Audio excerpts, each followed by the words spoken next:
Questão número 1, de escravidão, ok? Escravidão é um assunto obrigatório. Tem provas do Enem que caem 3 questões de escravidão. Então, acho que o primeiro assunto eu fui mais... botei 5 questões de história do Brasil, 5 questões de história geral. E eu fui na parte cronológica de história do Brasil, cronológica de história geral, ok? Então, a gente começa aqui, lembrando, esses slides já estão disponíveis no link de descrição do vídeo, para quem está no YouTube, e na plataforma, na parte de arquivos, para vocês baixarem. Então, número 1, por que todos confessamos não se poder viver sem alguns escravos, que busquem a lenha e a água? Então, está dizendo que não pode viver sem escravo. E façam cada dia o pão que se come, e outros serviços que não são possíveis poderem se fazer pelos irmãos jesuítas, máxime sendo tão poucos, que seria necessário deixar as confissões e tudo mais. Parece-me que a companhia de Jesus, é a ordem dos jesuítas, vamos sublinhar aqui, isso é importante, deve ter e adquirir escravos, justamente por meios que as constituições permitem, quando puder, para nossos colégios e casas de meninos. O texto explicita premissas da expansão ultramarina portuguesa, a expansão marítima, ao buscar justificar o quê? Essa é uma questão bem tranquila, mas as questões de escravidão não são difíceis. Não costumam ser difíceis, ok? Boa noite, Júlia. Qualquer dúvida é só vocês colocarem no chat. Eu estou olhando o chat aqui, tá, pessoal? Então, estamos juntos aí nessa aula aí, antes da prova. Qualquer dúvida, qualquer momento, vocês podem escrever aí no chat, por favor. Então, pessoal, as questões de escravidão, elas não são difíceis. Inclusive, nós temos uma aula ao vivo em 2024 só sobre escravidão, porque é um assunto que cai muito na prova, né, de humanas do Enem. Vamos dar uma pincelada aqui para a gente voltar para a questão. Tá? Temos aqui um desenho do padre Antônio Vieira, o famoso jesuíta. Os jesuítas têm importância fundamental na colonização do Brasil. Basicamente, os jesuítas vão ter 2 objetivos: catequizar os nativos e a educação dos colonos. Inclusive, fala ali na questão colégio, né, de meninos e tal, e a catequização do nativo, colocando-os em aldeamentos. Ok? Lembrando, pessoal, que era proibida a escravidão do índio, a não ser em casos excepcionais. E aí a igreja vai atuar para catequizar e converter o nativo. Então é importante a gente entender qual a estrutura social do Brasil colonial. Tem uma influência gigantesca, né, nos rumos da nossa história. Aqui por essa imagem, a grande pintura do Debré, né, Debré é um excepcional pintor, pintava, além das pinturas políticas dele, tem muitas pinturas do dia a dia, já mostra que é uma sociedade, né, bem hierarquizada, com uma figura patriarcal na frente, né, o pai, aí atrás as filhas, a esposa e, por fim, na fila, os escravos. Era assim que as pessoas andavam. Andavam em fila, e para denotar a sua posição hierárquica na família, no grupo social ali. Então, o papel da igreja, a questão nem é sobre os jesuítas diretamente, mas é importante lembrar, como comentamos, a base espiritual do Brasil colonial, a educação dos colonos, a catequese dos indígenas, aldeamentos e missões, e nós vamos ter atritos constantes, que vão explodir ainda mais no século XVIII, entre os jesuítas e colonos pela posse do índio, porque um escravo era muito caro, muitos colonos não tinham condição de ter um escravo negro, desejavam capturar o índio para escravizá-lo, e os jesuítas não vão aceitar isso. Então nós vamos ter várias disputas entre jesuítas e colonos. Os jesuítas foram ficando muito fortes ao longo dos séculos, e isso vai culminar com a expulsão deles pelo Marquês de Pombal.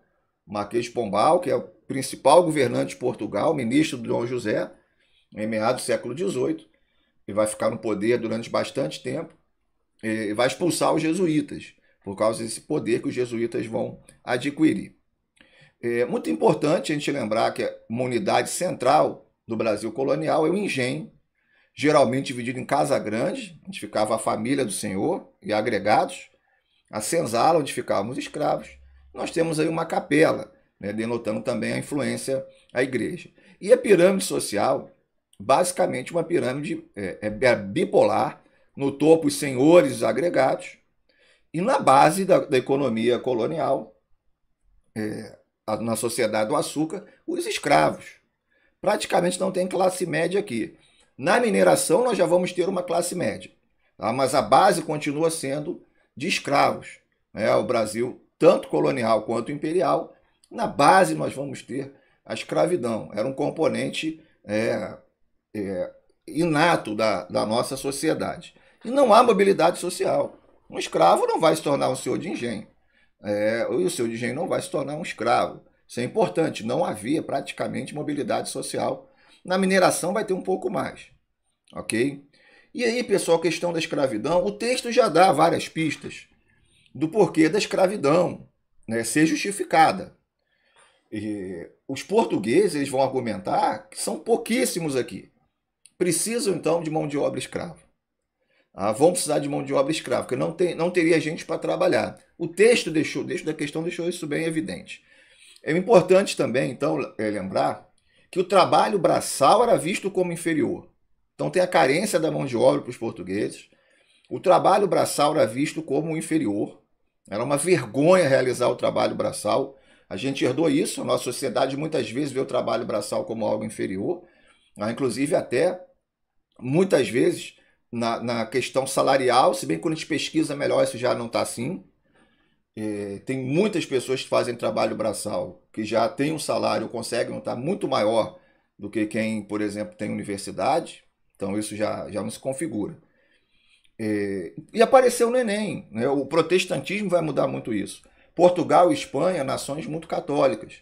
Em países católicos, por questões de desenvolvimento histórico, o trabalho braçal era considerado inferior. Já em nações que vão se tornar protestantes, o trabalho dignifica o homem. O Weber vai falar muito bem disso, né? O sociólogo Max Weber, na sua grande obra Ética Protestante, né? Enfim. Práticas escravistas já eram comuns em Portugal, sim, já tínhamos escravidão na Europa, principalmente de mouros, né? Muçulmanos do norte da África. E como comentamos, inicialmente será aplicada uma tentativa de escravidão do índio, né? Mas isso aí não vai, depois vai ser proibido pela igreja, vai gerar muito atrito. E aí, como a igreja proíbe a escravidão do índio, né, do nativo, do indígena, lembrando que índio é uma palavra também que foi utilizada por um erro geográfico do Cristóvão Colombo, a gente fala mais por vício de linguagem, aí a escravidão negra vai ser implantada, porque o indígena vai ser interiorizado. Nós vamos ter uma crescente teorização do indígena que vai buscar escapar dessa escravidão, mesmo ela sendo ilegal. Além, né, dos nativos receberem a proteção dos jesuítas.